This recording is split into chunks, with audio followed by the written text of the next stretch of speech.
Tequila to the glory days at the stick. From who's got it better than us to brick by brick. It's always the 49ers way, from off-season to game day. Yeah, we talk back. It's the 49ers Cutback.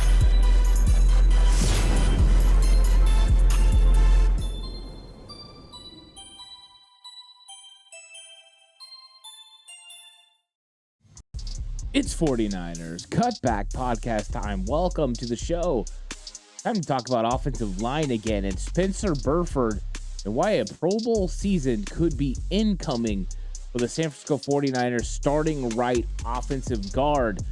Boy, Spencer Burford came on the scene in a big way in 2022, coming out of UTSA as a fourth-round pick of the San Francisco 49ers and thrust into the starting job a little bit sooner than most people were expecting. The transition from offensive tackle at UTSA to playing offensive guard is usually, not too difficult for an offensive lineman to move inside, but taking those reps for the first time is definitely a learning process. Luckily for him, he had played right tackle in college. You go to right guard. A lot of the steps and things are similar, but some of the things change, and you've got to get used to playing inside and what those responsibilities are. He's thrust into the starting job for the 49ers because Daniel Brunskill's not healthy. The thought process was Brunskill will be your starting right guard, and then Spencer Burford will be the heir apparent who learns behind him and eventually takes over the role. Of course, that didn't happen, and Burford's thrust out there, and he plays 744 snaps in his first year as a rookie. Of course, once Daniel Brunskill was healthy, the 49ers employed a little bit of a rotation between Burford and Daniel Brunskill. Burford stayed pretty much healthy. Did have a little bit of an ankle issue later on in the year, but played 16 games, and he played pretty well. He had 5 penalties, which 2 of those penalties were false starts. 2 of them were holding calls. That's not crazy, especially for a rookie to only make some minimal mistakes. You throw in the fact that he gave up 5 sacks. Now that is a number that needs to come down a little bit. But if it does, you're talking about a player that could be up there with the top Pro Bowl players in the entire league. And why do I say that? Well, I saw Aaron Banks in year 2 make a huge jump for the San Francisco 49ers. He gave up 1 sack, same as Burford, 5 penalties, but logged some really good snaps. And that was after sitting on the bench for an entire season. I've seen Chris Furster develop these players. Now we've got Spencer Burford, who played 744 snaps of NFL football, of playoff football at the highest intensity. Spencer Burford's makeup and the way he's built is made to play offensive line in Kyle Shanahan's system. You throw in the fact he's going to have a lot of safeguards to help him out because of all the weapons that are surrounding this offense. That makes it a little bit easier for an offensive lineman. You can get a run game going. You can definitely be playing going forward. If you're playing going forward and getting off the football and putting opposing defensive players in the ground consistently, that helps you overall as an offense, and it helps you as an offensive lineman. Third and short situations are more pivotal for a 49ers offensive lineman and a league offensive lineman than third and long. Anytime you can stay out of those third and long situations, you have a better opportunity to do well at your job because the 49ers can get rid of the football. They don't have to run routes that take longer to develop and put more pressure on an offensive line. Now, of course, it was probably a little bit easier for Spencer Burford last year being next to Mike McGlinchey. McGlinchey had a wealth of knowledge of the 49ers system and was able to help lead the way.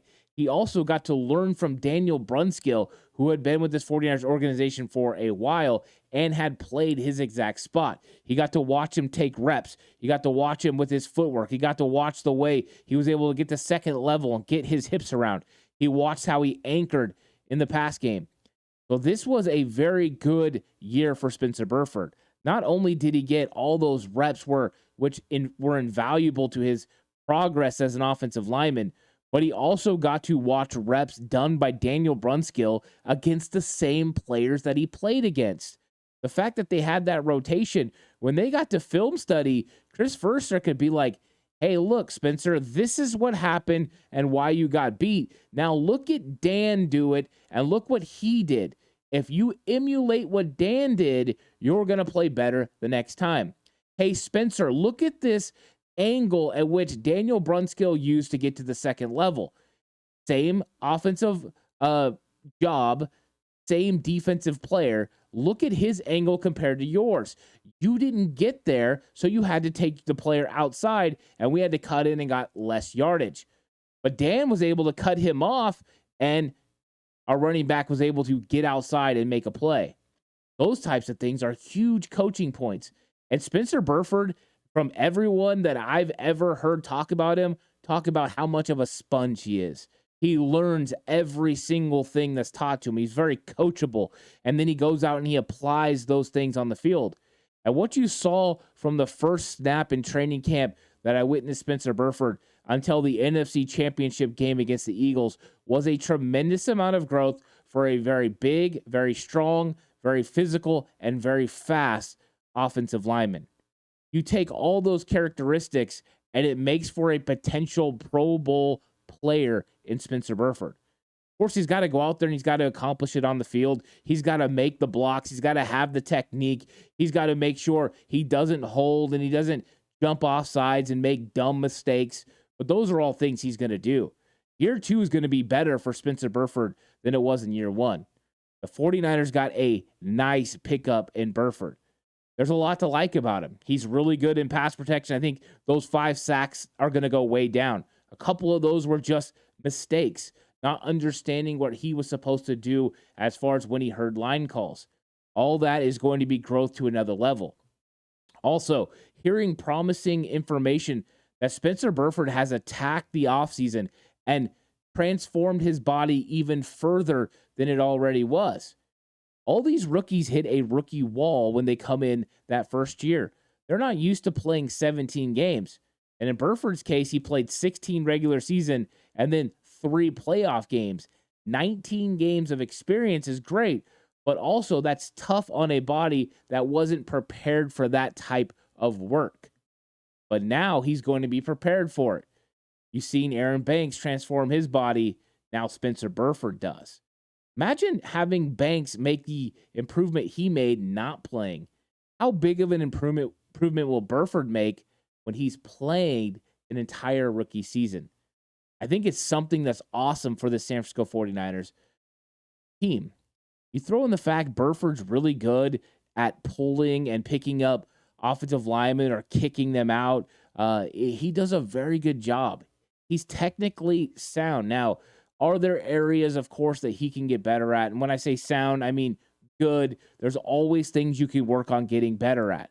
And offensive linemen have to be diligent on working on their feet, working on their hands, making sure their hands and feet move in unison. It's about balance. It's about technique. It's about skill. It's also about knowing your opponent. And that was one of the things Spencer Burford had to learn in year 1. How many times does a guy come in and have to go against Aaron Donald in his first season? Right now you have an understanding of how Aaron Donald played against you. You understand his strengths, his weaknesses, what his actual physical strength is. One thing to say, that guy's really strong. It's another thing to feel it. What he's going to have now is he's going to have a little bit of a database on every single one of these guys he went against in the division. He's going to know what defensive coordinators like to do, what type of things defensive linemen like to do to him, what kind of stunts are going to be coming his way, how to operate, and what kick slide to get into depending on what the formation is, what the play is, who you're going against. All of it is so important. There's so many moving parts when you're playing offensive line in the league, and everything you do is highlighted. You make a mistake, it's going to be on the highlights the next day. That's just the way it is. Spencer Burford is going to make a huge step forward in year 2. Burford has all the ability and physical tools to be one of the best offensive guards in the entire league. The fact that he came in year 1 and accomplished what he accomplished definitely signals that. The fact he's putting in the work and learning is going to help him take that next step. And the fact that he learned an entire year from Chris Forrester, Daniel Brunskill, and got to play next to Mike McGlinchey is important. There will be a little bit of adjustment playing with Colton McKivitz, but I'm sure Burford was getting some reps with McKivitz during the season as him and Daniel Brunskill were going through a rotation, and him and Jake Brendel definitely have some chemistry. Those things are very important for a 49ers offense. Spencer Burford needs to consistently go out there and stack reps. Make sure you forget those mistakes when they come. They're inevitable. You just move on and do the best you can. Cool thing about Burford, he's got everything you need to be a good offensive lineman. Heavy hands, great quickness, good balance, a nice, lean, physical body, length with the arms, speed to be able to get to the second level. There's tremendous intelligence with Spencer Burford as well. Very excited about Burford. I think this could be the year he takes a huge jump forward and starts getting the attention of teams around the league about how good he is. Does that mean he's going to make the Pro Bowl? He could. I think that's the potential that Spencer Burford has. We could see a 2023 Pro Bowl bid for Spencer Burford for the 49ers. Now, it's not easy. 3 NFC guards will make the Pro Bowl. That's not a lot. But Spencer Burford has the ability to play with every single one of those guys. And if he can stay healthy and play a consistent 17 games with all the experience he has, he will be in that conversation.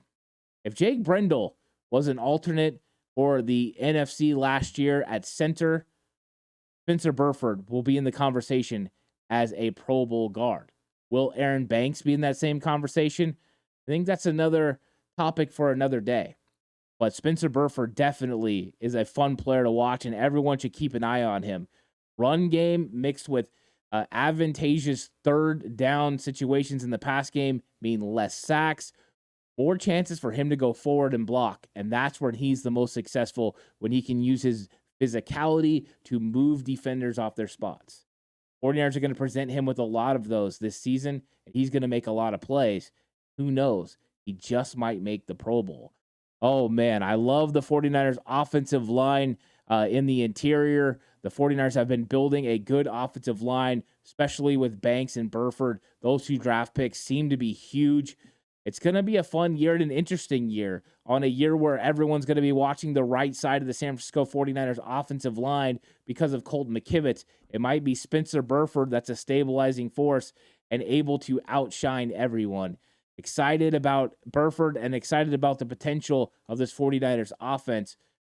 Like the video, subscribe to the channel if you haven't already, on the push for 4K. Let me know what you think about Spencer Burford. Am I getting ahead of myself? Not Pro Bowler this year, but maybe a year from now. Did I make some good points? Let me know what you think about Spencer Burford. And it's going to be a fun offseason. We're pushing towards training camp. It's going to be here this month, so we're almost there. Thanks, everyone, for watching. I'll catch you guys on the next one. But until then, stay safe. And remember, the right way is always the 49ers way.